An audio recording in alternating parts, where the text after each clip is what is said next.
Marie, you shared with us this image of the political spectrum. And for people watching in the video service, it's clear enough in front of you. For people listening, let me give you kind of a heads up on this. It goes across the political spectrum from faith and flag conservatives, somehow presented on the left, but we'd call that stage right.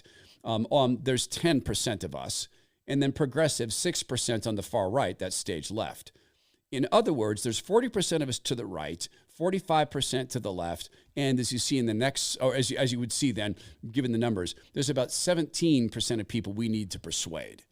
Right? So when you look at this political spectrum, I think what you told us is we cannot win without who?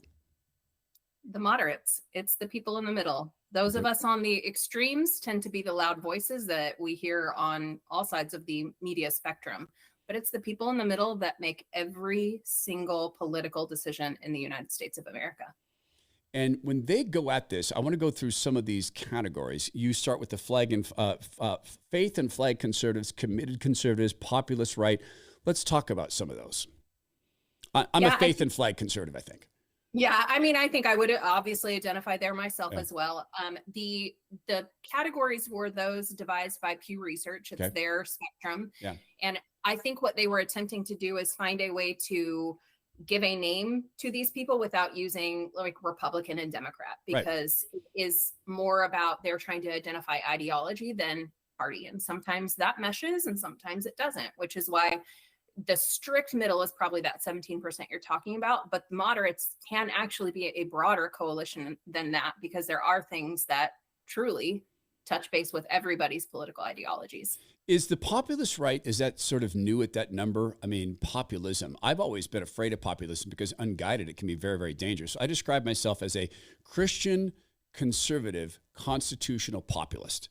That's a mouthful. I'm not a Republican. It is a mouthful. Right, it is. But those are my priorities, right? Christian, conservative, constitutional populist, because I want to be guided by God's word. And I think God inspired our Constitution and inspired what's led to the blessing of the American experiment, and what is actually special about America being governed at the consent of the governed.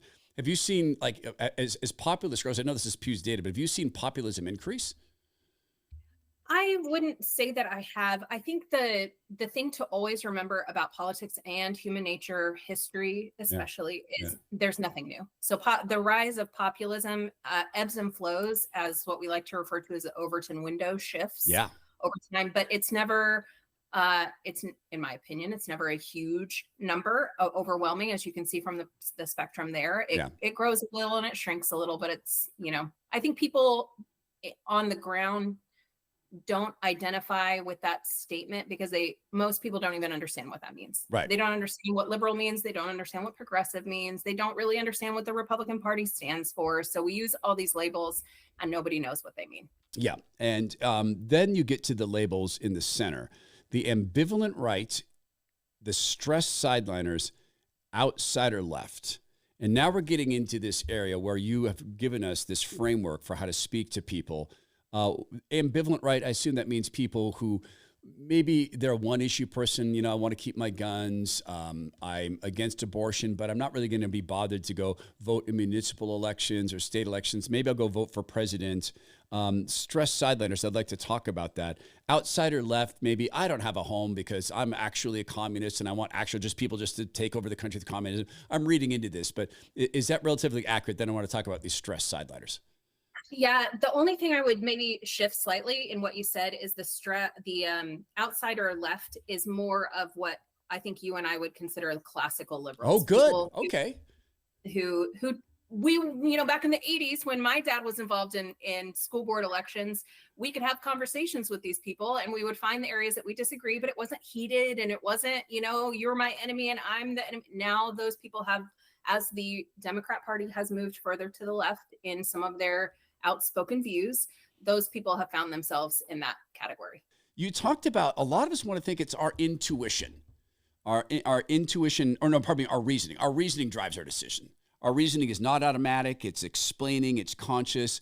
We use it to persuade ourselves. So talk a little bit about our reasoning, because a lot of us want to think, I have reasoned my way into these positions. And maybe given the self-selection of an audience base like this, the viewers of this program, the listeners of this program, maybe that's true because we do more thinking about that. But let's talk about this reasoning. And maybe it's not how most people make decisions politically.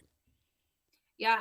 At least at the beginning, it's not how most people make political decisions. The majority of the decisions we make are based on our intuition. It's an automatic, subconscious or unconscious decision that is made based on our moral foundations, which is the core of what my presentation and this class is all about, which I don't want to take credit for. Jonathan Haidt wrote a fabulous book called The Righteous Mind that digs very deeply into the subject.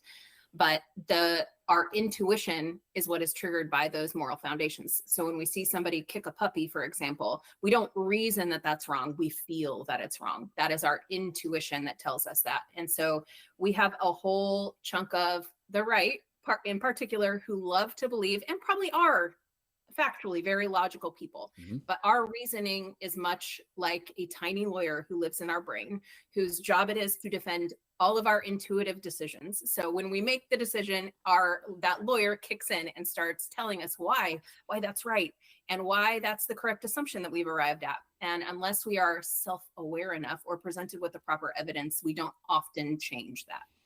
On the screen, if you're watching, you see a screen that says caring, fairness, sanctity, authority, loyalty, liberty. Caring, fairness, sanctity, authority, loyalty, liberty. This screen sets us up for some ways that people's intuition functions, as I understand it, which runs upstream of our tiny lawyer, right, giving us defense for our positions. The way Andrew Breitbart said, culture's upstream of politics. Our intuition is upstream of our reasoning. So these words are important. Why? Because they undergird all of our decisions. Why we think something is right or wrong, why we're willing to engage on an issue, why we take action. They are the moral foundation of society.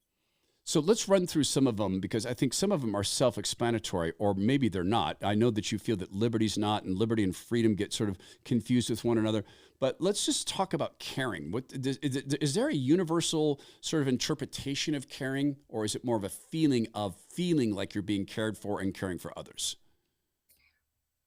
Okay, so all of them are definitely more on the feeling side. Yeah. All of these moral foundations are things that are going to stir up feelings. So harm is the opposite of the caring one. So anything that causes harm to children, for example, I really struggle to watch some movies that my husband loves because children are in peril. It triggers my caring moral foundation. That is probably the easiest way. Kicking a puppy, like we talked about earlier, these kinds of things that we see as harming an individual are things that trigger the caring moral foundation. Brilliant description. And you just keyed something in me. You've heard the phrase harm reduction? Mm-hmm. Okay, so harm reduction is how the left sells giving away heroin needles. Absolutely. We're reducing harm. Right? And we're going to give people heroin for free because we're reducing harm. We don't want them to get the bad heroin. We want them to have the good, healthy, wholesome heroin. Right? So they use words through these lenses very, very well. Fairness. Yeah. So just to tack onto what you said, it's the same way they justify what's happening to children in the gender ideology movement. Like these children are struggling and they need transitioning surgery to not suffer anymore. So absolutely, you're right. They twist these moral foundations to their purposes. We all do. I don't want to say it's just them. Yeah. Fairness, on the other hand, is exactly what it sounds like. It is justice. It is what is currently being triggered in everyone who sees anything wrong with what is happening with President Trump and his verdicts. Right. You just we're talking about the gender ideology. I am someone who has been using the phrase mutilation, chemical and sexual mutilation. And thinking through this framework we're about to talk about, the caring and fairness framework, there's a far better way to do this through caring and fairness. Now, in this audience, I think everybody agrees, who watches and or listens to the show, that it is mutilation of children. You're making them usually incapable of having kids. They'll never have full sexual satisfaction, even in a marriage, if they're ever married. But by saying those words, you're triggering then in people who can be persuaded that, wow, that's not fair. That's not fair to call that. After all, these kids are trapped in the wrong body. And they need to be their true selves and bring their true selves out. So I want to make sure we talk about that. Let's get through there's sanctity, authority, loyalty. Let me touch real quickly on liberty, because in your presentation, you had liberty highlighted in a picture of a very, very happy looking President Donald John Trump. So let's talk about that, and we'll get then into these magic words. Yeah, liberty is one of my favorite moral foundations because it is probably the most controversial and the most difficult for people to agree on. The left, when we talk about liberty, they are talking about freedom from evil overlord capitalism, right? It's big businesses, it's things like that. It's freedom from bullies like they view Donald Trump to be. On our side of things, on the right, you tend to view liberty as freedom from mandates and forced vaccines and making sure that you have to mask your kids. It's government overreach. So we have very different approaches to what liberty is.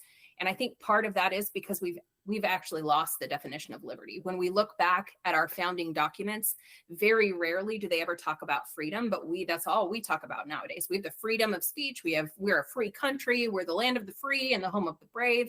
We have shifted our vocabulary to talk about freedom. Freedom is one end of a spectrum. And it is if we lean on that end of the spectrum, it's actually toward chaos. True freedom is the ability to do whatever you want, irregardless of the consequences. Absolute anarchy is at that end of the spectrum.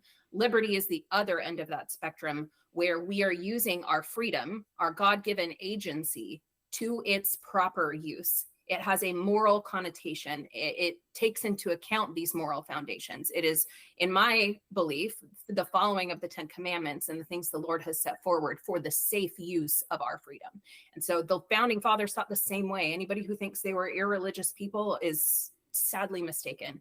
They knew that, and they used that word very specifically. So if you're watching in the video service, you see this. If not, let me translate. On the left-hand side, the strong endorsement of some things and the strongly rejecting of some things, those things boil down to this. Very liberal people only care about two things, caring and fairness. Moderates really only care about two things, that is, caring and fairness. Us conservatives, we care about all the things. All the things are right in the center of our square. For the liberals, the caring and fairness is at the very top. They don't care about these other things even a little bit. Moderates maybe care a little bit, but they really care about caring and fairness. So these, Marie, if anything are magic words in politics, these seem to be magic words. They absolutely are. And they're words that we've kind of lost, because as conservatives, we care, like you said, about everything. And so when we open our mouths to make an argument about why we're voting for Donald Trump, or why we think, abortion should not be allowed at a certain stage, whatever the argument we're making is, we struggle to make it from a purely caring and fairness perspective. We talk about the right to life and, the economy and the things that Trump has accomplished. And we fail to first connect on what people care about. I think foundationally, we have this concept of people, the moderates. How are we going to get the moderates to vote for Trump? It's a wee bit of a misnomer. There are ideological moderates, but the majority of people in America are not moderate on Trump. People have had a very long time to form opinions on this man and on President Biden. Very few people are confused about what they like or dislike about these two people. What we are failing to do as conservatives is connect from a caring and fairness perspective beyond these individuals to the ideology that they represent, that they push, that they, are the representatives of, or that we are representatives of, to actually get a moderate to consider voting for Trump or, changing their vote from somebody they've previously committed to. The border, I think, is a perfect example of where conservatives actually struggle to understand the concept that you and I are trying to get across. Okay, securing the border. Yeah, okay. So we want them to approach it from a caring perspective, which is, there are children that are dying on the border. There are women who are being raped on the border. Thinking of the things that are harmful that are happening on the borders, how we know that we are approaching it from a caring and fairness perspective. But the logical inner lawyer of most conservatives goes, from what you said, we don't have a country without a border, and I care about my country, therefore this is a caring argument. No, it's not. It's not a caring argument. So being able, that is where I see many conservatives stumble, because they care about everything and they can't extrapolate out to actual harm to a person, a place, a thing, all the stuff. And so approaching it from what harm is being done to an individual, in this instance on the border, in a school perspective, if we're talking about that issue, it would be what harm is being done to children. Like, they're not learning. Sometimes they're getting, because discipline is out of control, there are children that are being harmed in schools, teachers are being harmed in schools. Those are the arguments that are going to resonate with moderates and those that lean left, rather than, like you said, we're not a country without a border, or, Americans should have the best education system in the entire world. Like, these are things that are other moral foundations that do not work with moderates.